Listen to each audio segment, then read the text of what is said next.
Foi. Boa noite a todos, sejam bem-vindos. Eu me chamo Franciele Gouveia. A gente vai começar um bate-papo aqui com o Dr. Douglas. Ele veio conversar com a gente sobre o ramo imobiliário, eu diria, né? É verdade. Então eu vou pedir para o doutor se apresentar. Como o currículo dele é meio extenso, então eu vou passar a vez para ele. Mas o doutor é o nosso convidado de honra hoje. Sejam bem-vindos ao Conexão Imobiliária. Obrigado pelo convite, né? Uma alegria poder participar aqui desse projeto com você. A gente já se conhece há 2 anos, né? Praticamente 3 anos. E eu também te sigo, te admiro muito nas redes sociais. Para quem não me conhece, meu nome é Douglas Lara, não tenho um currículo grande não, mas sou só advogado, tá? Sou advogado na área empresarial e imobiliária e eu atuo já há algum tempinho, né? Eu comecei como office boy lá em 99. Então eu brinco que lá em 99 eu já atendi imobiliárias e construtoras, porque como eu era office boy, eu ia no fórum buscar as certidões para fazer as incorporações, para fazer a compra e venda. Então nunca deixei de atuar, né, na advocacia e há 5 anos consegui realizar o sonho da faculdade de montar um escritório, né, com os meus melhores amigos, assim. Então, eu tenho um escritório lá com os outros 2 advogados. E aí o pessoal que é da área imobiliária, os corretores, né, alguns deles já me conhecem, né, porque a gente faz sempre lá no escritório os nossos cursos. Sim. Legal, doutor. E hoje o doutor vai trazer para a gente alguns temas relacionados à nossa, como que eu posso dizer, as nossas responsabilidades, né, doutor? Civis, jurídicas. Me corrija. E, gente, se eu falar alguma coisa errada, me desculpem, é ao vivo, vai ficar gravado, né? Mas, enfim, a gente acaba não tendo um script aqui, então a conversa vai acontecendo aqui. Então, se eu falar alguma coisa errada, me desculpe. Não, imagina. Olha, sabe o que acontece? Eu vejo que não só como corretor, mas todas as profissões, a gente muitas vezes acaba caindo de paraquedas, né? E eu vejo que alguns corretores, eles primeiro fazem a primeira venda, depois viram corretores. Então, a pessoa está lá numa situação que algum amigo quer vender o imóvel, aí ele vai lá e cai de paraquedas, depois vai fazer o curso de transações imobiliárias e ele começa a aprender de acordo com os problemas. Eu aconselho, a gente advoga muito na área empresarial também, eu sempre brinco assim que quando a jornada do empreendedor, né, quando a pessoa vai montar um negócio, a primeira pessoa que ele deveria falar, ao invés de falar para a esposa ou, né, ou para o companheiro, falar para o advogado, quero montar uma empresa, como que a gente começa? Né? Os corretores também deveriam fazer isso, mas ao contrário, né, a gente vai atuando. E o que eu tenho percebido na última década, tá? O judiciário, ele também tem se distanciado do dia a dia, sabe? Do dia a dia das pessoas, do dia a dia da profissão. Então, eles acabam comparando numa demanda judicial que está lá um corretor, na média, não sei se o pessoal de casa sabe, o corretor vende um imóvel a cada 4 meses, né? A faixa salarial é da de 3 mil por mês. Então, quando o juiz se depara com uma imobiliária, nós temos imobiliárias gigantescas, o juiz acaba tratando da mesma forma a imobiliária gigantesca com o corretor lá que fez o negócio na raça, como nós chamamos. De 4 em 4 meses. De 4 em 4 meses. Pensar na estatística, né? Sim, doutor. E aí o que é bacana? Quando você pega lá a lei que institui a profissão, ele não trata a empresa no primeiro plano. Então, assim, o artigo 3º fala que o corretor de imóveis, ele vai fazer compra, venda, permuta e avaliação imobiliária. E no parágrafo único fala que essas atribuições também poderão ser exercidas por pessoa jurídica. Então, ele tem um destaque, né? Isso é lá de 78, né? O nosso Código Civil de 2002, ele trouxe para a lei a figura do corretor também. Então tem lá no artigo 722, falando que o corretor, ele é uma pessoa não ligada a outra por prestação de serviço, mandato, que vai conseguir um ou mais negócios, né? Como que o judiciário ele vê isso, né? Ele acha assim, poxa, mas há uma transação lá de R$1 milhão, aí a pessoa foi lá, só mostrou o imóvel e ganhou 60 mil, né? Então ela tem que se responsabilizar por tudo, né? Eu concordo, doutor. É? Você concorda? Concordo. Aí eu vou te falar uma coisa. O corretor tem que se responsabilizar. Sabe o que está acontecendo em Santa Catarina? Corretores de imóveis foram condenados no ano passado. Eles venderam um imóvel. Sabe o que é imóvel na planta? Você vai lá, você compra um sonho, né? Você compra lá um documento só. Você tem só terra. Houve essa compra em 2015 e no folder estava escrito que haveria churrasqueira na sacada e medidores de água individualizado. Quando foi entregue o empreendimento, não tinha churrasqueira na sacada. Sabe o que o juiz fez? Condenou aquele corretor que ganhou 30 mil de comissão a devolver os 700 mil do imóvel. Aí você acha que está certo? Não está certo daí. Então aí não está certo, né? Por que o judiciário fez isso? A gente tem algumas normas na lei que são normas cogentes. O que significa isso? Código de Defesa do Consumidor, Lei do Inquilinato e Lei Trabalhista. Então, sempre que o judiciário se deparar com uma questão dessa, ele vai olhar, puxando a sardinha, para a gente falar para o leigo, puxando a sardinha para a parte mais fraca, que é o consumidor, o trabalhador e o inquilino. Aí veja só, o corretor de imóveis, ele não tem, lógico que existem grandes imobiliárias, mas ele não tem o mesmo peso de uma incorporadora, de uma construtora. E o que a gente tem militado, né, na nossa advocacia? Que o judiciário entenda que são pessoas totalmente distintas, né? O Código Civil, ele fala claramente, lá no 722, que o corretor de imóveis é uma pessoa, e daí no código, quando ele trata de pessoa, pode ser pessoa física ou pessoa jurídica, que não vai estar ligada a outra, ou seja, não é a mesma relação. Sim. De mandato, que mandato é que o advogado tem, e os vereadores, né, prefeitos, presidentes, prestação de serviço, né? Então não é mandato, não é prestação de serviço. Quando você vai lá para o Código de Defesa do Consumidor, é meio técnico assim, mas até ser simples. Quando você vai lá para o Código de Defesa do Consumidor, no artigo 3º ele fala o seguinte, que fornecedor é toda pessoa física ou jurídica que faz construção, importação, exportação, blá, blá, blá, e prestação de serviço. Então, o Código Civil fala que não é prestação de serviço e o Código de Defesa do Consumidor fala que só existe relação de consumo se for prestação de serviço. E aí o judiciário faz o quê? Senta em cima, faz uma lambança e dá toda essa situação de indenização como solidários. Então ele coloca todos no mesmo balaio. Equipara a construtora, né? Então estaria na mesma seara, respondendo de igual forma. Um corretor lá que vende um imóvel a cada 4 meses, uma imobiliária grande e um construtor. Né? Isso é um crime capital e um esdrúxulo jurídico, né? Eu sempre gosto de falar esse termo, mas né?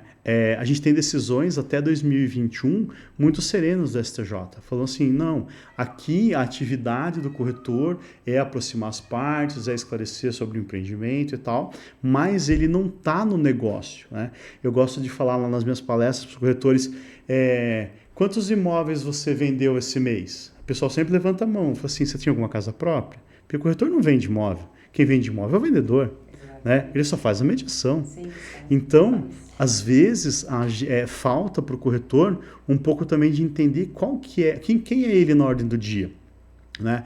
Eu gosto muito do Hope, né? Que trabalhou em grandes incorporadoras e tal, e ele foi lá no meu escritório e ele falou assim, e ele que levantou essa, ele falou assim, não, o corretor não vende nada, né? O corretor ele faz a mediação. E eu falei, eu emendo isso, é muito nobre. Por quê? Lá na faculdade, a gente tinha um curso que era nos sábados, lá, facultativo, que era sobre guerras. Então eu tinha que pegar, eu podia ceder um pedaço do território e o outro eu queria sempre um pedaço maior. Aquela história nunca casava, era impossível dar certo. É isso que faz o corretor. Por quê? Eu vou vender o meu imóvel, quanto que eu quero? Eu quero R$1 bilhão no meu imóvel. E a pessoa está comprando, ela quer comprar por R$1. Então o corretor, a função do corretor é essa, não é nenhuma outra. E isso é muita coisa. Por quê? Numa negociação de R$1 milhão, o corretor arrasta 100 mil para cá ou 100 mil para lá. Então os 60 dele, que é muito dinheiro, né, principalmente na sociedade que a gente vive hoje, é um desconto que ele conseguiu no negócio. Sim, né? Exatamente. E aí por que eu tenho usado muito esse tema da responsabilidade civil nos meus encontros?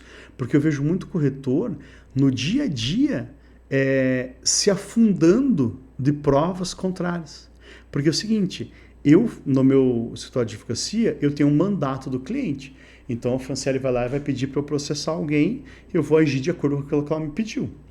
O corretor de imóveis, ele age de acordo com aquilo que a pessoa pediu para ele comprar. Então, olha, eu quero um imóvel assim, com piscina, assado, quero pagar até tanto, tenho que pagar até tanto de parcela. E ele vai lá e vai buscar aquele imóvel para ele. Só que corretor tem trena? Corretor não tem trena. Então, acontece muito no nosso escritório, a gente vai para incorporadora, construtora também, o pessoal chega e fala assim, mas ali só está com uma fissura, uma rachadura. Aí eu falo assim, isso não é problema meu, isso é problema do engenheiro, né? Qual que é a diferença de fissura, rachadura, pessoal de catar de casa? Não sei, pergunto para o engenheiro. Já tive mais de 100 processos com perícias, mas até hoje não sei a diferença e não preciso saber. E o corretor também não precisa. Sim. O corretor tem que fazer o quê? Qual que é a função dele? É aproximar as partes e fazer um negócio. Ele vai ter que orientar, logicamente, sobre as certidões que são necessárias, ler uma matrícula, né? Pelo menos ler uma Pelo menos uma matrícula. Corretores, pelo menos ler uma matrícula, né? Acho que essa questão da mediação, né, doutor, ela não é só ligar uma parte à outra. A gente tem que ter consciência de que toda a documentação, ela também tem que ser analisada pelo corretor. Eu acho que esse que é o grande ponto, é o ponto-chave. Faz parte da ligação, né? Então, não é você ir lá e mostrar o imóvel. Se eu só mostrar o imóvel, ele é R$100 a visita. Né? Você foi lá, fez 20 visitas no dia, deu 2.000 por dia, tá ótimo. Né? Então, a profissão, eu acho assim, eu sou apaixonado pelos corretores porque a gente está no mesmo negócio. Então, eu começo o mês devendo uma fortuna, o corretor também. Então, ele tem que ir lá depender do suor dele. Né? Eu brinco lá com as meninas do gastar o Lobutan vermelho, com a soda vermelha, gastar o Lobutan, e é muito difícil fazer negócio. Então, o corretor não tem que se preocupar nem com o estado de conservação do imóvel e nem com a parte de contrato. Tá? Eu falo de contrato por quê? Porque a documental ele deve se preocupar. Há anos atrás existiam processos que aconteciam da seguinte forma. A pessoa ia lá e questionava um contrato. Né? Eu vou questionar esse contrato aqui em juízo. Chegava para a audiência, eu participei de várias audiências assim, o juiz falava para a pessoa assim, você assinou esse contrato? Assinei. Você é alfabetizado? Sou. Perdeu o processo, está escrito aqui que A é A e B é B. Acabou.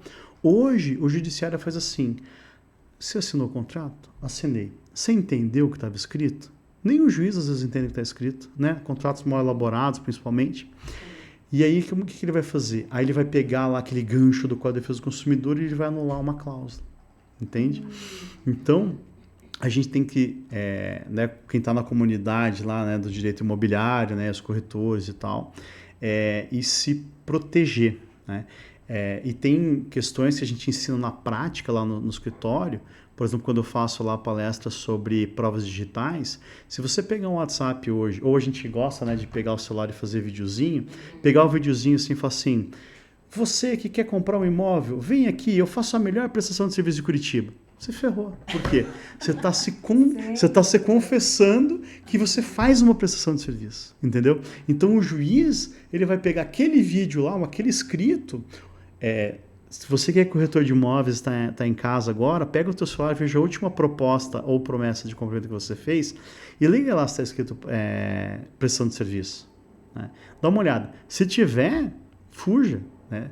Mande um aditivo assim, foi feito um negócio errado aqui, altera, porque senão você vai ser solidário na obrigação. Mas daí, para o corretor, se ele não colocar prestação de serviço, o que ele coloca? Então, eu coloco intermediação imobiliária. O que é bacana, né? A gente tem que ir...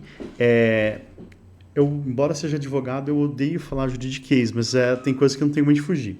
Existem contratos típicos e contratos atípicos. Contrato típico, contrato de corretagem. O artigo 722 fala em contrato de corretagem. Então, não existe contrato de intermediação imobiliária, contrato de administração de imóveis, não existe isso. Isso é tudo invenção dos corretores malucos. Se você tem uma imobiliária hoje, o seu documento chama contrato de corretagem. Contrato de corretagem para angariação do imóvel, se você vai alugar ou se você vai vender. Contrato de corretagem para você vender o imóvel lá. São esses contratos só. Por quê? Porque a lei só fala de um.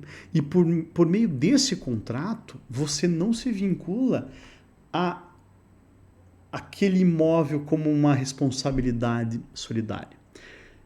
Veja só, Outro dia peguei um contrato, estava escrito lá na cláusula terceira, no parágrafo terceiro do objeto, que as partes, e aí estava o corretor como parte, se responsabilizam por eventual vício oculto. O imóvel usado não tem garantia, não tem nada, você comprou, azar seu. Só qual seria a possibilidade de você fazer um distrato ou ter um abatimento? Se houver uma prova de má fé. Então, por exemplo, a casa está inteira mofada, eu vou lá dar uma mão de tinta e você tem que ver a casa naquela semana, na semana seguinte já vai estar podre de novo. Né? Então, se não houver essa má fé, não tem responsabilidade do corretor. E aí eu gosto de usar um termo, quando a gente avança assim no que faz ou não faz o corretor, ele não pode o quê? Ele não pode ser desidioso. O que seria um corretor desidioso? Aquele corretor, por exemplo, que tem exclusividade e senta em cima do contrato. Né? Então, eu já fiz vários distratos e notificações de corretor desidioso. O que aconteceu? A pessoa foi lá, se angariou meu imóvel, exclusividade de 180 dias úteis. Vou fazer um paralelo, pessoal, o advogado não sabe contar dia útil. Coloca dia corrido lá, que precisa ajudar a gente depois. Né? Dia corrido, coloca um ano, não tem problema. Tá? Você coloca em dia útil, você acaba ferrando a conta. Né? Aí, o que acontece? Você tem lá aquele contrato de 180 dias úteis. O que você vai fazer? Vou anunciar ele daqui a 30 dias só. Vou fazer videozinho lá daqui a não sei quando. Se o proprietário tiver a paciência, ou perguntar para o corretor, veja meu imóvel como é que está lá, se está bonitinho as fotos, eles fazem isso direto. Mas não tem nem foto, não tem nem anúncio da própria imobiliária, que são pago no Imóvel Web ou em alguma outra plataforma. O que vai acontecer nessa hipótese? O corretor foi desidioso. Então, pouco importa o prazo que ele tem para fazer a venda do imóvel. Pode vender e passar por cima. Né? E uma outra questão, que é muito interessante, são os imobiliários que não fazem parceria. Você que não faz parceria, você vai ser chutado do mercado. Por quê? Você é obrigado a levar a proposta, sempre. A imobiliária não pode recusar a proposta. Se ela recusa a proposta, o que acontece? Ela é desidiosa. Então, você vai dar a volta nela e vende direto para o proprietário. Mas eu tenho exclusividade. Mas você não mostrou a proposta. A gente gosta de construir uma relação. Eu acho que assim, o bom advogado, eu aprendi com um advogado lá em 99, que a primeira coisa que a gente tem que fazer é conhecer o cliente. Então, hoje eu gosto muito dos corretores porque eu conheço corretores. Né? Tem um grupo lá com mais de 690 corretores e eu conheço assim a forma dele trabalhar, o jeito. E o juiz, quando ele vai julgar, ele tem que conhecer você. Então, por exemplo, eu vou julgar lá, eu sou o juiz, eu vou julgar a Franciele por desídia. A Franciele assinou a proposta, a autorização de vendas, o contrato de autorização de vendas. No dia 10, no dia 11 ela tirou as fotos, no dia 12 ela publicou as fotos. Toda semana ela manda um relatório de quantas visitações teve, de quantos views tiveram na internet, porque hoje não são nem visitas presenciais, às vezes são só os views, até do relatório de quanto gastou, eventualmente no imóvel. Então, se você não tem esse trabalho hoje, você vai ser engolido pela tecnologia. Alguma imobiliária vai fazer isso e hoje existem ferramentas para fazer isso de forma automática. Né? Como advogado mesmo, hoje a gente tem um software que se eu tivesse um processo teu, a cada movimento você recebe o movimento tecnicamente que está escrito, concluso, res judicata, lá, os termos técnicos, mas também você recebe um esclarecimento feito por IA. Entende? Então, assim, o mal do século é a comunicação, porque a gente tem tantas ferramentas para conversar e a gente não utiliza. Né? A gente não sabe utilizar. Então, o corretor ele tem que fazer o quê? Para ele tem que entender que o judiciário procura... Sabe aquele negócio de festa que depois tem que procurar o pai da criança? Uhum. Na Justiça do Trabalho isso acontece. Tá? Eu advogo muito tempo na área trabalhista, advogo para grandes empresas ainda hoje. Lá na Justiça do Trabalho é o seguinte, você tem lá o tomador, que é o cara que se beneficiou da mão de obra, e você tem lá quem assinou a carteira dele. Aí eu brinco lá com os Justiça do Trabalho, às vezes uns ficam bravos, assim, isso aqui virou vara de família, né? A gente vai descobrir quem vai pagar os alimentos, né? Porque o cara, era registrado por uma empresa e processa outras 10, né? Na vara civil acontece da mesma forma. Então, poxa, eu tenho o incorporador, eu tenho o dono do terreno, eu tenho o construtor e eu tenho o corretor. Eu vou colocar os 4 no processo, alguém vai me pagar. Essa é a mentalidade hoje. Né? O que a gente tem que fazer? A gente tem que se posicionar no mercado, fazer, nós somos corretores, minha função é essa. Né? Isso aqui eu não faço. isso daqui. Isso aqui eu não... contrato, não faço. Eu vejo muitas imobiliárias, às vezes, falando assim. Muitas imobiliárias sempre, não é às vezes. Não, a gente não concorda com essa cláusula. Eu pego o telefone e ligo na hora. Falo assim, viu? Quem que você acha que você é na ordem do dia? Você vai assinar como intermediário. Você não pode discutir cláusula comigo. Né? Não num tom arrogante, sabe? Não. É porque assim, se a parte quiser isso, o problema é dela. Não é teu. O que você tem que olhar? A cláusula da comissão. O resto não te compete. Aí, sabe o que aconteceu? Em 2023, o STJ foi lá e condenou solidariamente uma imobiliária a pagar a indenização do todo, da compra inteira do imóvel. Por quê? Porque falou que a imobiliária não colocou cláusulas no contrato que deveria colocar. Se você tem um departamento jurídico, um advogado, e encaminha um e-mail para ele, doutor, esse aqui é o contrato, tal. O advogado manda o contrato para as partes, né? O contrato foi assistido pelo advogado X. O problema seria do advogado que não colocou cláusula. Porque o advogado tem que colocar cláusula. Lá no estatuto da OAB, lá na tabela de honorários da OAB, existe uma tabela de honorários sobre o contrato. Lá no Cresce não tem um valor por contrato. Entendeu? É verdade, não tem. Não tem, né? Não. Então, o corretor pode fazer contrato? Não pode. O corretor tem que fazer o quê? Tem que fazer negócio, que é muito mais difícil. E eu faço com propriedade porque eu já tive imobiliária, já tive rede de imobiliária e meu negócio é advogado. Sim. Sabe que o doutor falou uma coisa que é bem relevante, né? O corretor de imóveis, ele tem a mania, né, eu até chamo de mania, de querer ter uma rendinha extra de todos os lados. Né?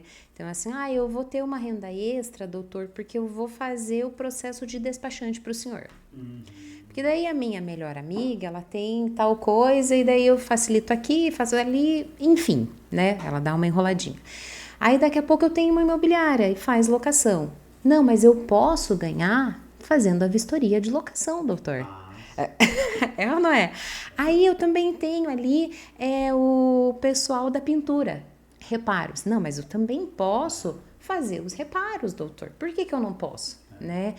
E uma das coisas assim que eu acabo criticando bastante é exatamente isso. Você é especialista em pintura?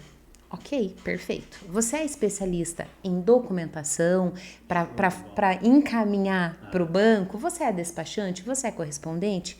Ok, faça esse processo. Você é especialista? Então faça. Se você não é, na minha opinião, tá, doutor? Não faça, né? Eu já tive negócios na imobiliária, inclusive, onde é difícil eu falar assim, né? Eu obrigo. Não, mas eu realmente sinalizo, para a segurança do meu cliente, doutor, eu preciso que o senhor contrate um despachante / correspondente imobiliário. Entende? Porque daí eu sei que o processo vai ser feito por um profissional, né? Eu vejo muito assim, tempo é dinheiro, né? Meu irmão tem uma empresa que chama Seconds, né? Que é o segundo. O tempo, ele é muito valioso. Então, assim, quanto tempo que você levaria para escrever um contrato, né? Sim. Quanto tempo que eu levo para fazer um contrato? Eu posso fazer, sei lá, 5 contratos numa hora, se eu tiver apurado, né? Sem atropelar, eu tenho essa habilidade, porque esse é o meu negócio, né? Agora, o corretor, ele tem que fazer o quê? Ele tem que sentar lá, eu angariei um imóvel. Senta com o cara lá e entende. Porque sempre o cara vai querer um maior valor, mas por que você está vendendo? Estou vendendo porque meu filho está com câncer, porque eu quero ir embora desse país, né? Porcaria, quero... Você entende o cara? Você consegue chegar lá para a negociação, aí o outro está querendo comprar. Por que você comprou o imóvel? Eu quero comprar o imóvel porque eu vou casar daqui a 6 meses. Então, você tem que agilizar aquele negócio lá para ele e vai ser aquele imóvel. Então, você não precisa dar um desconto porque ele tem a pressa da mudança, né? Então, lógico, eu estou dando exemplos assim, chulos e mínimos para o corretor só assim, isso tem que fazer. Eu não tenho que ficar atrás de jurisprudência, né? Eu, até agora, por conta da inteligência artificial... Se eu até fazer um merchan, mês que vem eu vou fazer lá 2 cursos no escritório de inteligência artificial, são gratuitos para empresários, advogados e corretores. Porque o que está acontecendo hoje? Se você colocar no ChatGPT fazer um contrato de compra e venda, ele vai fazer, né? Eu peguei e fiz um teste no domingo, lá tenho insônia quase todos os dias, 4 horas da manhã, e eu levei 12 horas para escrever um contrato perfeito do zero. Ficou perfeito o contrato, ficou muito, muito legal. Só que eu levei 12 horas. né? Eu faço hoje as minhas palestras e os meus eventos com a inteligência artificial, só que eu levo de 8 a 12 horas. Eu tenho um cliente que é juiz federal, que ele também usa no dia inteiro, só que também é isso, é de 8 a 12 horas para você ter lá um documento elaborado. Então, não adianta você pegar e, aqui eu vou quebrar o galho, aqui eu vou... Não dá certo, né? Eu vejo assim, o juiz... todo o judiciário está saturado, né? Então, um juiz que há 20 anos atrás julgava 10 processos por mês, hoje tem que julgar 1.000. Né? Então, ele não tem tempo e ele acaba não conseguindo entender os personagens do processo. Né? Eu tive um processo esdrúxulo outro dia, eu adoro essa palavra. Mas um processo assim, absurdo outro dia, que o juiz mandou devolver as arras em dobro porque o corretor não informou que tinha interveniente quitante. Qual é o problema do interveniente quitante? Para quem não é corretor, não é da área imobiliária, se você tem um imóvel financiado e outra pessoa vai comprar esse imóvel financiado também, o banco que é o credor hoje manda o boleto para o outro quita, não faz diferença nenhuma no processo, não atrasa um segundo o procedimento. E aí o juiz pegou e falou que houve falha de informação do corretor porque não constou. Ou seja, né, doutor, mais uma prova de que o corretor de imóveis está, sim, sendo notificado, sendo questionado, não adianta. Então, se você é corretor de imóveis, não seja um corretor mediano. Né? Medíocre, né? Isso, eu não queria usar essa palavra, sabe, gente? Eu gosto muito de um termo, mas era isso mesmo. Eu gosto muito de um termo que está na Bíblia, inclusive, que é Deus vomitará os mornos. Né? Assim, para mim é isso. E não é só o corretor, né? O advogado também. Eu atendo muitos advogados hoje em parceria e às vezes eu vejo assim, o cara fala, se ele tivesse aberto o código e lido, tava lá escrito. Né? E aí até serve um alerta para o pessoal, nunca mais digite nada no Google, porque o Google hoje ele tem inteligência artificial. Então ele sempre vai te dar uma resposta positiva. Se você falar assim, posso matar a minha esposa, ele vai aparecer um trecho de algum livro, alguma coisa, ele vai encaixar essa informação. Eu até falei num vídeo de muita visualização, foi bem engraçado, uma advogada pegou e mandou uma notificação para minha cliente que eles queriam que desocupasse o imóvel. O contrato já tinha só 3 meses. E era um contrato de 12 meses. No contrato de 12 meses, você não pode tirar a pessoa nem para uso próprio. Você só pode tirar no de 30, né? E aí ela pegou e falou o seguinte, nos termos do artigo 46, inciso 3º, eu quero que a pessoa saia do imóvel. Daí eu falei assim, mas eu estou sendo muito burro mesmo, né? Porque eu não lembro desse inciso aqui. Eu fui olhar, o advogado, né, que sabe, tá fazendo, olha só no Planalto, porque no Planalto, se mudar a lei hoje vai estar no Planalto, planalto.gov.br, já a lei certinha, né, a vigente. Aí eu cliquei no Planalto lá e olhei e falei, cara, mano, não tem isso daqui, porque é o 47, inciso 3º. O que ela fez? Ela jogou no Google, e aí o Google casou 46 com 47 e aí apareceu 46, inciso 3º. Porque quando você abre, clica no link, lá tá lá o 46 normal e o 47 ele tem o 3º. Ela juntou os dois e fez uma salada. Quer dizer, passou a vergonha, né? Passou a vergonha perante o cliente lá, porque deu uma informação totalmente equivocada, né? E daí gerou um videozinho pra mim, que a gente também não perdoa, né, Luciano? Só não citei o nome lá, marquei o arroba dela. Não, brincadeira, não marquei. Sacanagem. Então a gente percebe isso. Eu acho que qualquer profissão, né, e eu busco isso na advocacia todo dia, a gente tem que estudar muito, né? A gente, hoje com o mercado... eu brinco assim que o corretor acha que tem concorrente, mas não tem, né? Que é só 1 milhão de corretores. Advogados são 2 milhões. Então, você pode montar uma imobiliária e ter 2 advogados. Vai ter 2, não vai se misturar. Mas você tem que fazer o quê? Eu digo que é buscar a excelência, né? O americano ele tem um termo lá que é o greed, né? É aquela garra, aquela gana de vencer, de fazer acontecer. E eu acho que hoje não tem concorrência em nenhuma área, né? Nem na advocacia, nem na corretagem, né? Se você se posiciona, se você sabe o que está fazendo, se você busca parcerias, né? Você consegue se destacar, né? E você tem que ter um mínimo de conteúdo, né? Como esse que a gente está produzindo aqui hoje, né? Sim. E o pessoal pode nos Sim, sim. Sabe que eu acabo lendo bastante coisa sobre pessoas que têm conteúdo, né?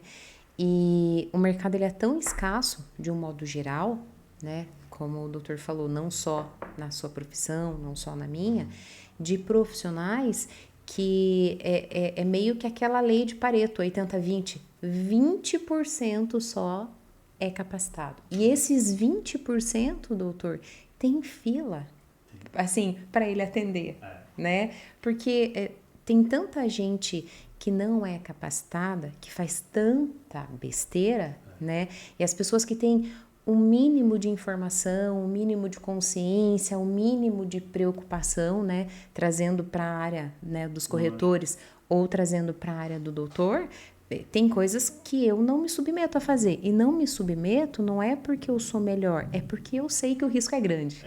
Eu vejo muito assim que há às vezes, lógico, a gente não pode medir as pessoas, né, pela situação financeira, mas às vezes assim, você está naquela situação de estar no quarto mês sem vender o imóvel, aí chega uma pessoa e fala assim, eu quero vender esse imóvel aqui, mas eu quero declarar o valor mínimo, o outro, então daí eu vou pagar não sei quanto por fora e tal.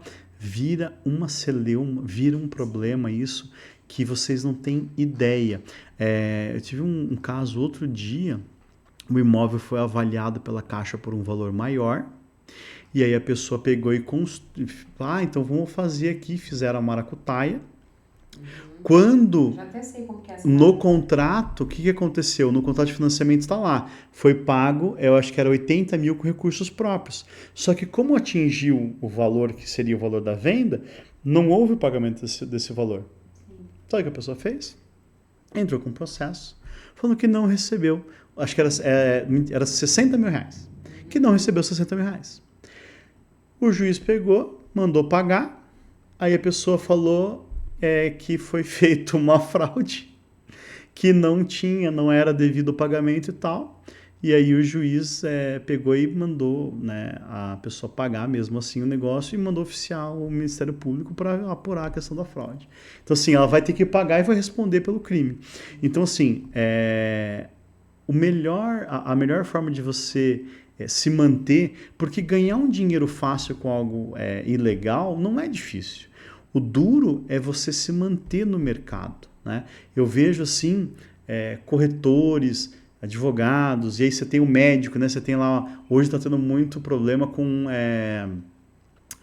tem duas coisas que estão na moda, a prótese de silicone, que aí o pessoal coloca lá e tem que remover porque tem uma série de problemas, porque o médico, ele tem o médico normal lá de urgência e tal, ele pode matar o paciente, não tem problema, a atividade dele é de meio que a gente chama, mas o médico estético, não, o médico estético ele tem que entregar o resultado, né? Então você vai fazer um peeling, sei lá, qualquer procedimento, se for estético ele tem que garantir o resultado, e aí você vai lá, a pessoa vai lá na clínica, lá na PQP, com a mesa suja, deita aqui em cima da mesa que nós vamos arrancar esse troço em você ou colocar esse troço em você, é lógico que vai dar problema.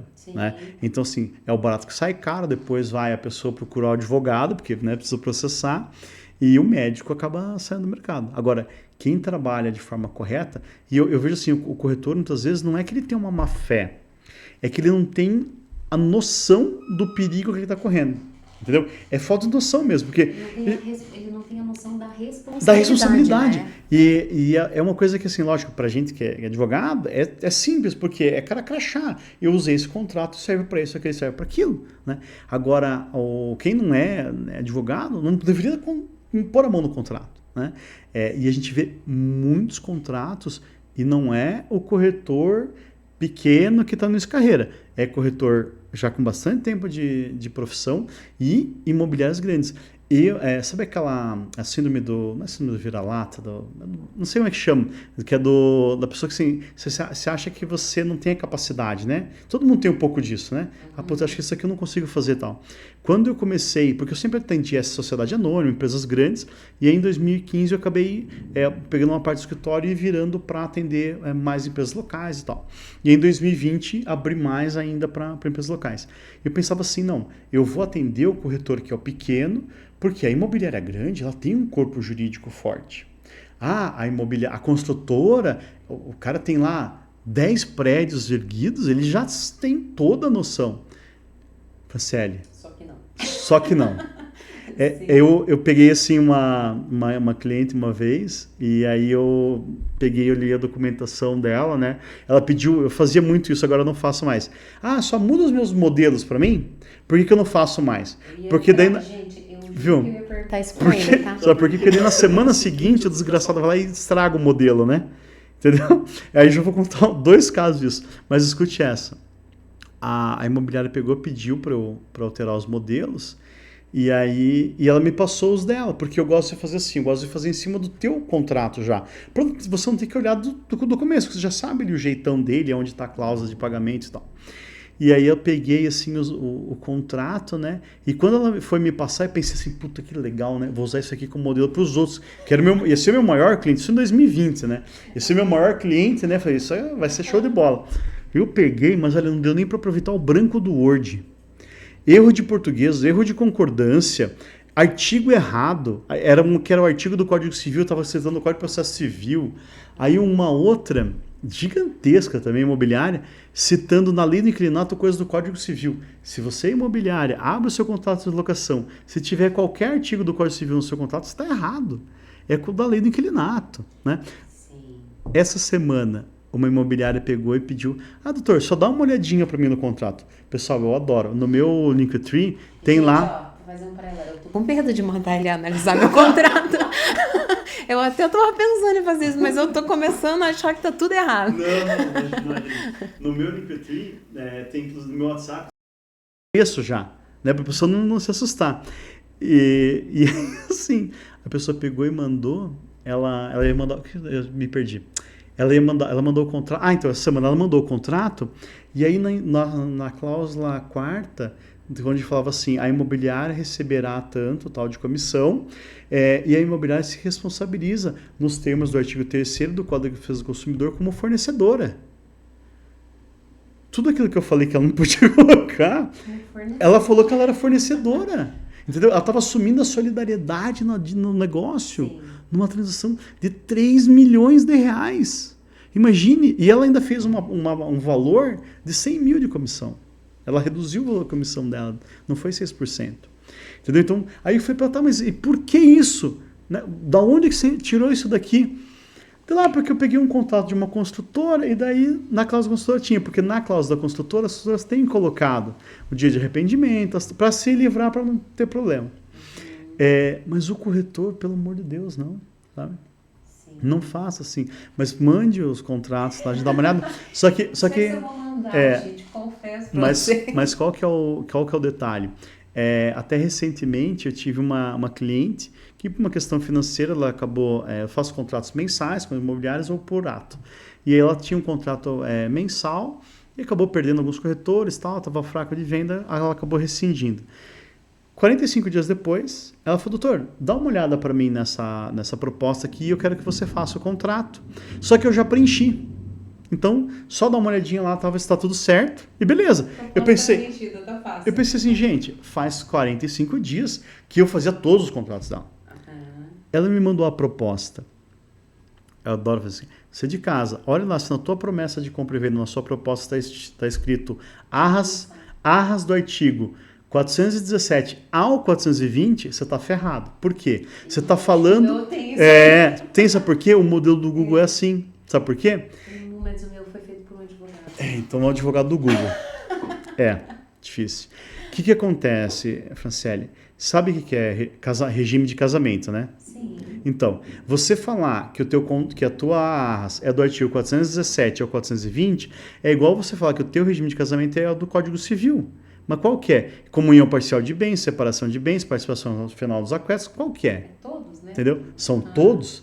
Então não pode. Arras, existem duas. A arras do 420, que é quando permite desfazer o negócio. Então é o seguinte, não sei se eu quero comprar esse negócio aqui. Se eu não quiser comprar no futuro, eu só vou perder as arras. Beleza? Dá umas arras menorzinhas lá, todo mundo se acerta, 420. E aí você vai permitir o arrependimento. A arras do 418 fala o seguinte, que se houver inexecução, ou seja, a pessoa não cumpriu o contrato, ela vai perder aquele dinheiro, vai perder a comissão da imobiliária e tudo mais que tiver que cobrar. Entende? O corretor sempre tem que colocar no contrato do 418. Por quê? Porque ele garante a comissão. 18. É só o 18, entendeu? 418. Porque o 417 e o 419, eles complementam o 418. E o 420 aqui é o diferentão, né? Então, na dúvida, coloca o 417, o 418, o 419, mas nunca coloca o 420. Tá.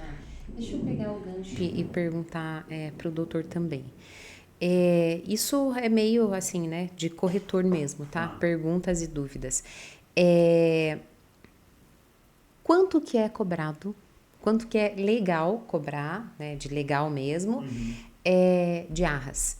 Os 10%? O que foi dado de sinal? Então, vamos lá. Primeiro, eu vou fazer uma explicação da diferença, o que é arras e o que é cláusula penal.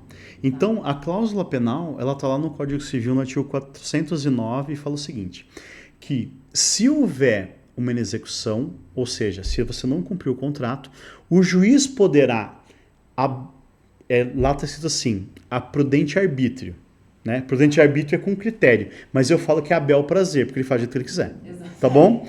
Então, pessoal que não entendeu, procura no Google a diferença das palavras, mas é o seguinte, ele vai lá e faz o seguinte, cara crachá, para você então a multa era de 50%, eu vou dar 5%, outro eu vou dar 10%, outro eu vou dar 20%, entendeu? Então ele pode manipular o contrato, né, a prudente arbítrio, então ele vai lá analisar se teve concluiu alguma coisa e tal, e ele vai reduzir a multa. Então imagine assim a situação, você foi lá, fez a promessa de compra e venda hoje, amanhã você fala, cara, não quero mais, me arrependi, pelo amor de Deus, desfaz esse negócio. O juiz vai dar uma multa equivalente a um dia, vai perder 5%, 10%, tá? E as arras não. As arras é o quê? As arras é a forte intenção de compra. Por quê? Eu tenho um imóvel. Você tem o dinheiro. Como que eu, dono do imóvel, vou tirar o meu imóvel do comércio e vou deixar ele para que você compre? Com o financiamento da Caixa, com todos os problemas que está tendo, levando 6 meses, 8 meses para ser um financiamento, aumenta a taxa, reduz taxa, aquela zona que a gente sabe que está vivendo. Sim. Como que eu sou o dono. O maior direito que a gente tem no Brasil é o direito da propriedade. Né? O direito da propriedade é o direito máximo, né? Quando a gente fala de patrimônio. Eu vou então tirar o meu imóvel de um anúncio e de poder ele vender amanhã à vista para que você faça o financiamento. Então, você tem que me dar alguma coisa. O que você dá? Você dá as arras. As arras é o que, olha, eu quero comprar, tá aqui o dinheiro. Se eu me arrepender que dei o dinheiro, eu vou perder esse valor que eu dei. Agora, se você que é o dono do imóvel desistir, você vai me devolver o dinheiro que eu te dei e vai me dar mais do equivalente. Então, o que a gente fala de devolver as arras em dobro. Qual que é o valor das arras? É o máximo que você tiver. Por quê? Quando eu comprei o meu último imóvel, eu cheguei lá, né? Foi muito engraçado. Posso contar a história? Pode. Então, cheguei lá na imobiliária, né? Abraço pessoal da Ética Imóveis. Não, cheguei na construtora. A gente foi lá na CGL. Aí tava os donos da CGL, o corretor, o diretor, tava o corretor da Ética, o dono da imobiliária. E aí eu entrei, né?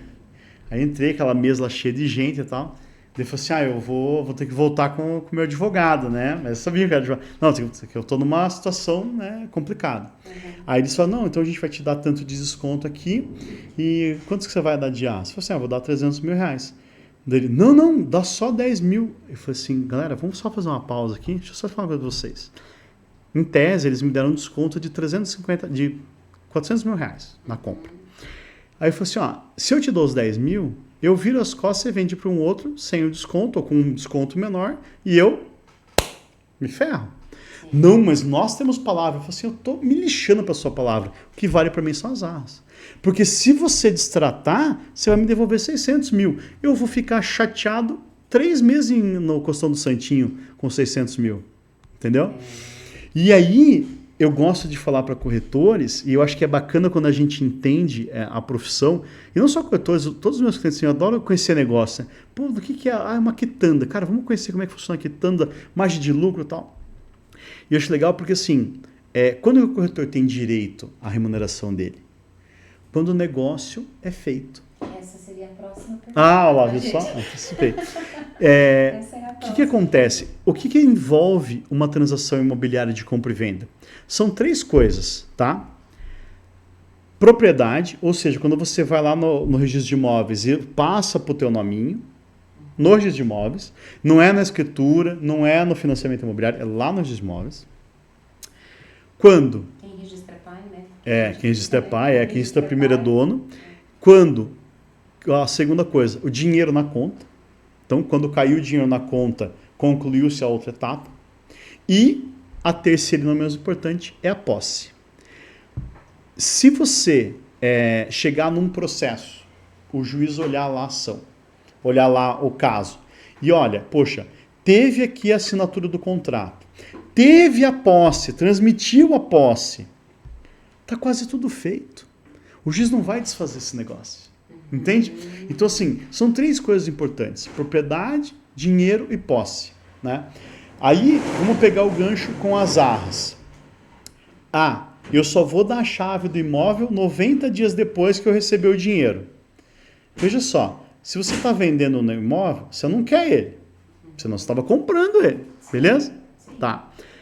Se a pessoa te dá 10 mil de arras e te dá 300 mil no dia que eu assinar no banco, por que você não pega aqueles 310 mil de arras e já dá a chave para o cara morar lá? Se você dá a chave para ele morar lá antecipadamente, ele vai pagar o condomínio, ele vai pagar o IPTU, ele já vai, né?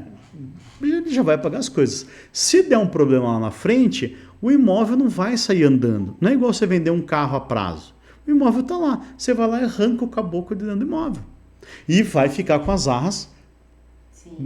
Eu fiz uma transação outro dia, até falei isso essa semana lá na internet, vai ficar 2 vezes, mas eu fiz uma transação que eu era advogado da imobiliária e advogado do vendedor.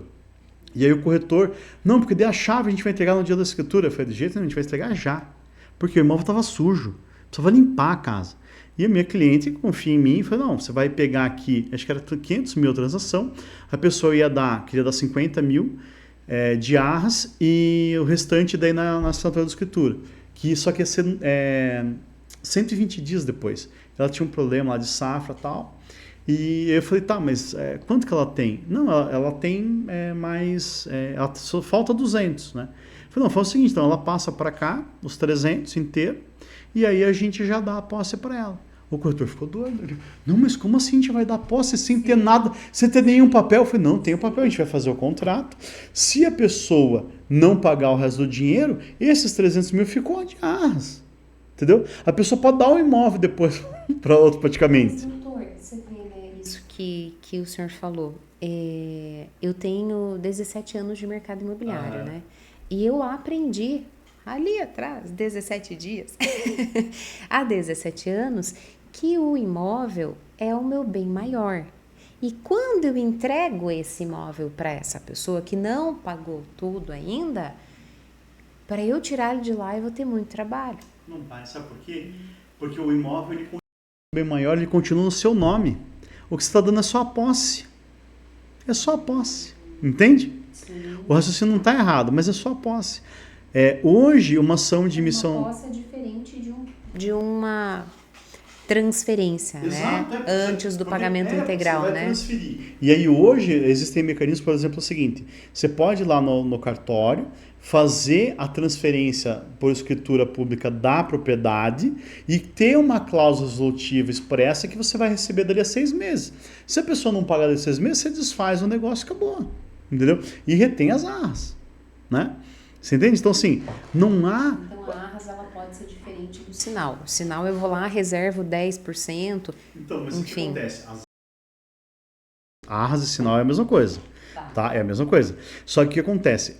Quando a pessoa não é muito da área, ou tá viciado, porque todos nós... Todos nós... 6 ou 10%. Todos nós somos, né? Eu também já aconselhei clientes no passado a pagar arras de 10 mil só. Só que na medida que a gente vai fazendo, a gente vai entendendo, e você começa a olhar os processos, não tem processo... O juiz, ele não reduz arras. Tipo, por exemplo, assim, se a gente vai lá, faz uma transação, te dou 300 mil de arras. Não, a arras de 300 mil é abusiva, vamos dar só 5 mil. Não existe redução das arras. Entendeu? Não existe abuso de valor. Eu posso dar 99% de arras se eu quiser. Entendeu? Mas isso é o que, infelizmente, né, é o refino da nossa prática diária, né, de muitos e muitos anos. E, né, hoje, Eu não sei se teve algum dia no ano passado que eu não li um contrato de compra e venda. Parece até um exagero, assim, mas eu acho que talvez não teve dia. Sim, e sempre é isso, né? As questões são muito simples, né? Que você vai fazendo muito, vai ficando simples. Sim. Mas as grandes questões são de fato são essas, né? As arras, a posse. E aí, assim, para o pessoal que está nos vendo, sempre que você vai lá e compra um imóvel financiado, nas primeiras cláusulas lá está escrito que neste ato se transfere a posse do imóvel. Então, quando você vai lá no banco para assinar, você já tem que pegar a chavinha e levar contigo. Sim. Já aconteceu de ter na promessa de compra e venda que ia ser entregue 90 dias depois. Chegou no dia, a pessoa me dá a chave, não vou dar, ela notificou e ela ganhou o processo de dias multa pela não entrega das chaves naquele ato, porque o contrato é assinado que vai ser dado naquele ato a posse. Mas a pessoa não tem onde morar, precisa do dinheiro. Cobra uma arras maior. Vai para o Airbnb, inclui, porque veja só, isso que é o que o corretor tem que fazer. Inclui na negociação, a pessoa quer a posse daqui a 90 dias. Não, eu vou incluir aqui 6 meses de aluguel, eu vou te arrumar um imóvel. Ainda ganha comissão na alocação para o cara. Sim, entendeu? Isso que o corretor tem que fazer, entendeu? Entender qual é a necessidade. Eu vou sair do imóvel só 30 dias depois. Não, nós vamos fazer no dia do banco, você vai sair. Você vai morar no negócio, você fica num hotel, você fica no Pestana. Qualquer lugar. Outro dia eu ouvi um corretor falando assim, mas é impossível fazer uma mudança num dia. Eu falei, é? Dá 10 mil reais para qualquer um, se o cara não te muda uma casa de 500 metros quadrados no dia. O cara coloca 50 peão lá, muda e pinta ainda o imóvel no mesmo dia. Sim. Entendeu? E isso é o que o corretor tem que fazer. Isso é fazer um negócio imobiliário. Não é fazer contrato, não é fazer vistoria. É isso que tem que fazer. Tá. Aproveitando o gancho, né, do que tem que ser feito, deixa eu só falar com o pessoal. Pessoal, eu não consigo responder hoje o meu Insta, porque ele tá meio distante de mim. Mas amanhã eu respondo ali, então se alguém tiver pergunta, pode colocar no canal do YouTube também, na rádio FM Habla também, então a gente vai conseguir responder amanhã, tá? Ou na sequência. Doutora, aproveitando, quando eu, corretora, tenho o direito de receber se o meu contrato foi cancelado? Então, olha que bacana, né? O que o corretor tem que fazer? Né? Na lei, o corretor ele faz a mediação do negócio. Então, o que é o mediar o negócio? É apresentar o imóvel, apresentar toda a documentação lá exigida. A gente já vai falar disso, não deixa a gente terminar sem falar que é o documento exigido. E ela vai colocar uma cláusula no contrato que, se as partes, na proposta, a gente tem proposta, promessa e o contrato. Seja ele contrato particular, que é do financiamento do banco, seja a escritura pública, que é a do cartório. Tá?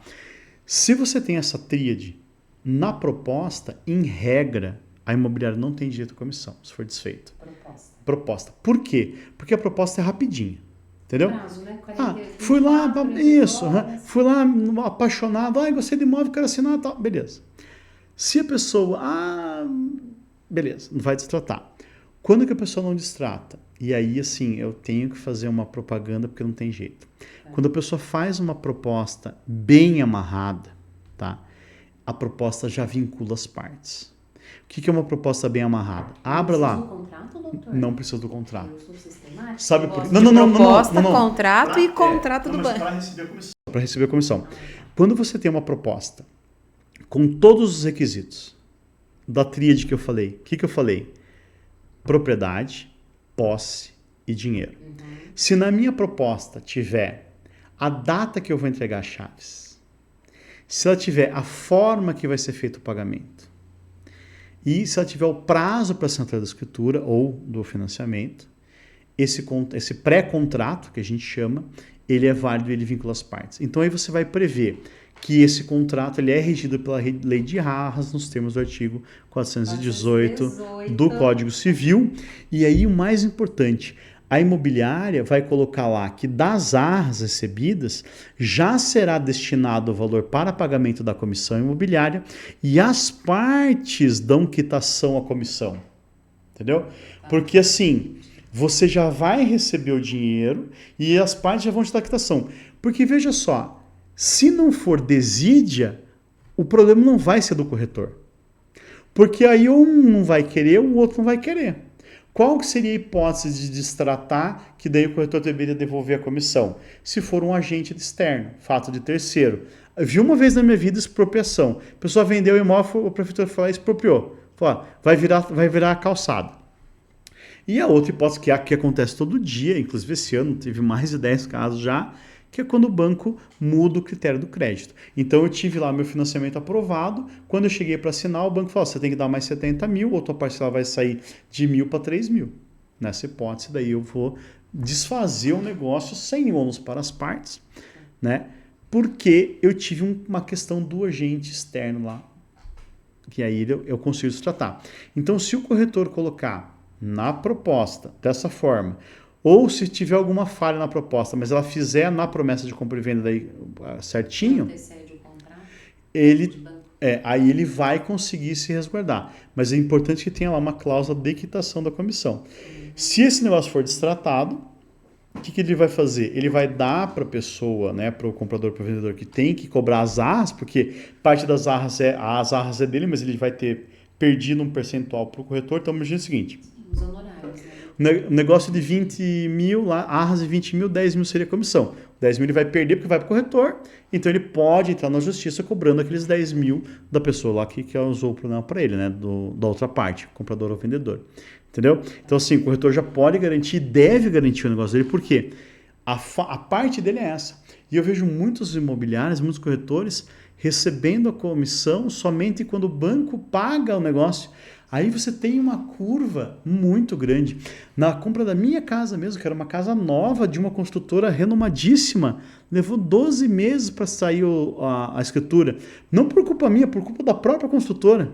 Sabe? Eles estavam com problema de documentação e não saía de nenhum. Então imagina se o corretor na época tivesse feito isso. E foi legal porque quando eu fiz a proposta, que eu fui condicionar as arras, eu falei para ele assim, ó, eu vou fazer uma proposta, só que eu gostaria que 100% das arras fosse pago para os corretores. Daí eles olharam assim e falaram, mas vai sobrar um dinheiro para a construtora. Ah, então tá bom. Aí eu fiz a proposta, eles aceitaram e o corretor recebeu naquele dia. Eu transferi uma parte já para eles e o restante para a construtora.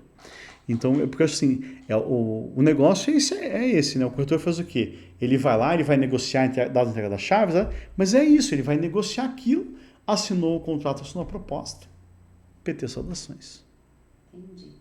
Muito bom, né, gente? Estamos já com o horário um pouquinho passado. Eu falo demais.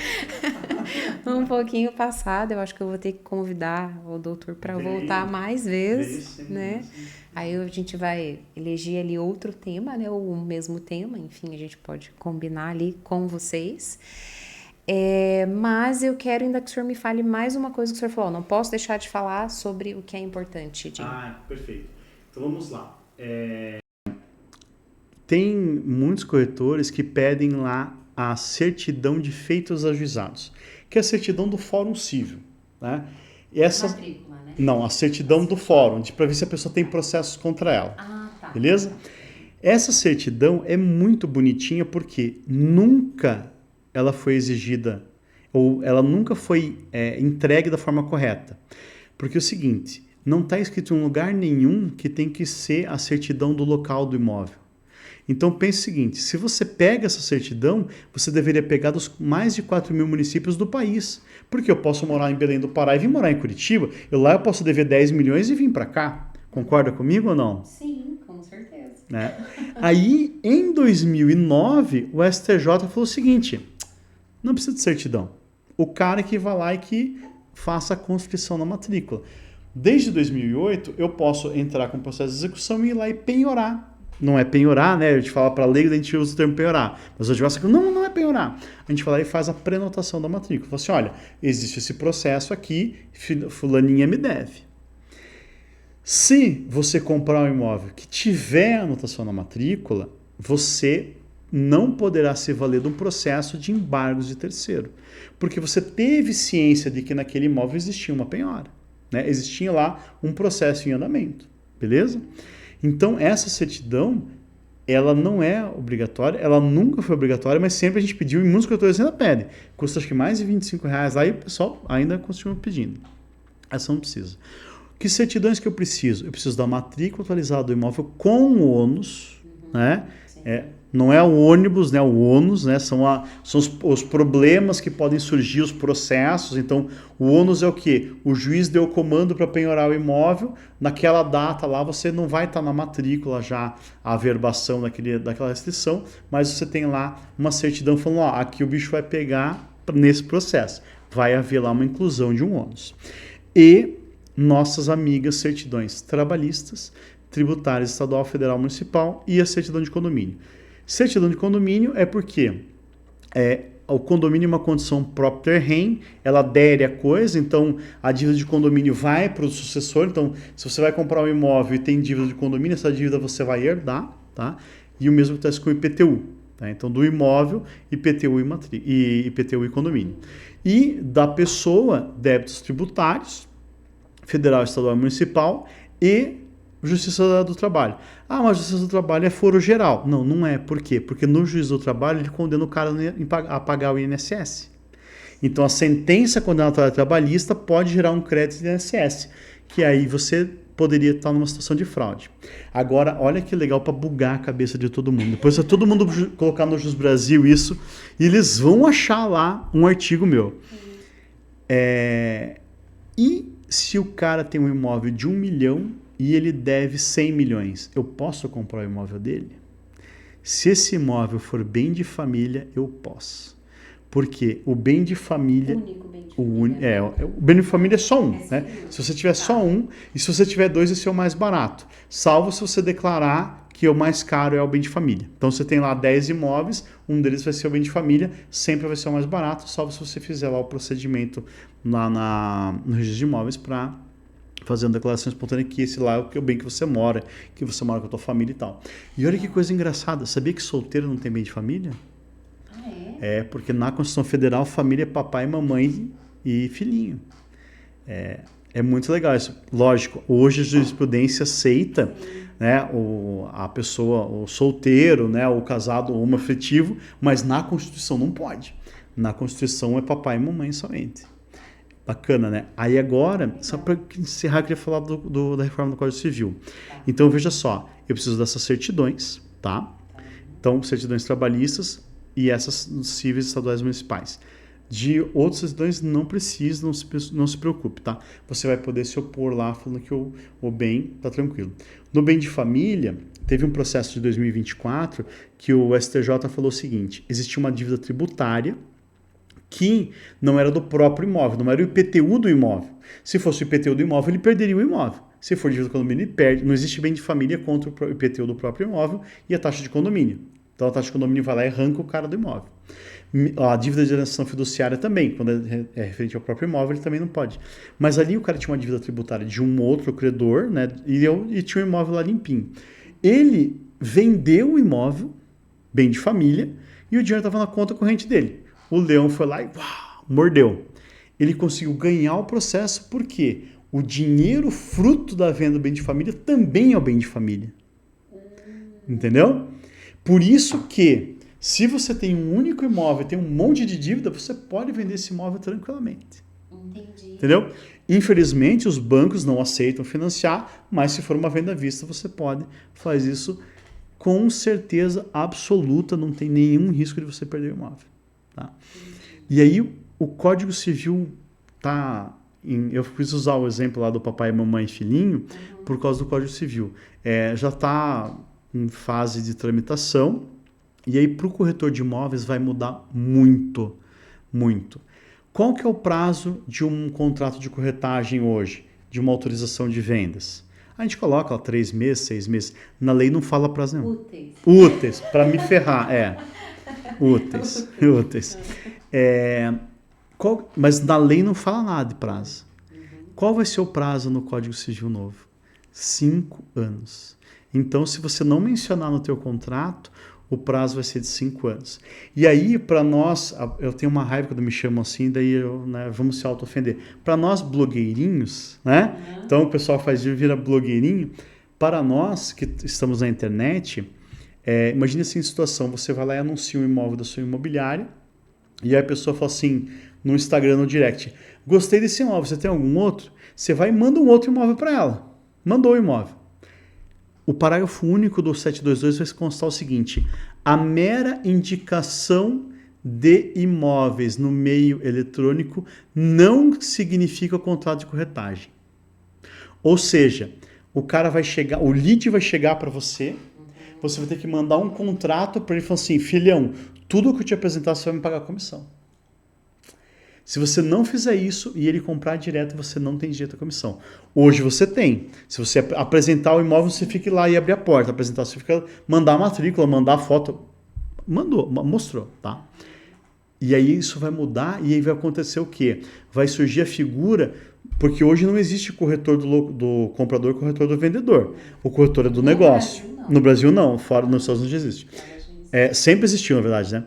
E aí aqui agora vai ser o quê? Vai ser o corretor de cada um. E inclusive, um outro artigo que eu acho que agora eu não lembro de cabeça lá, mas é do 722 para frente, ele vai prever o seguinte, que subentende-se que a comissão deverá ser paga por aquele com o qual você tenha negócio. Então pense o seguinte, se você está lá, você está pelo comprador, porque a gente com o vendedor a gente tem um contrato, você vai lá, tem autorização de vendas, mas com o comprador você não tem contrato nenhum, ninguém nunca faz contrato.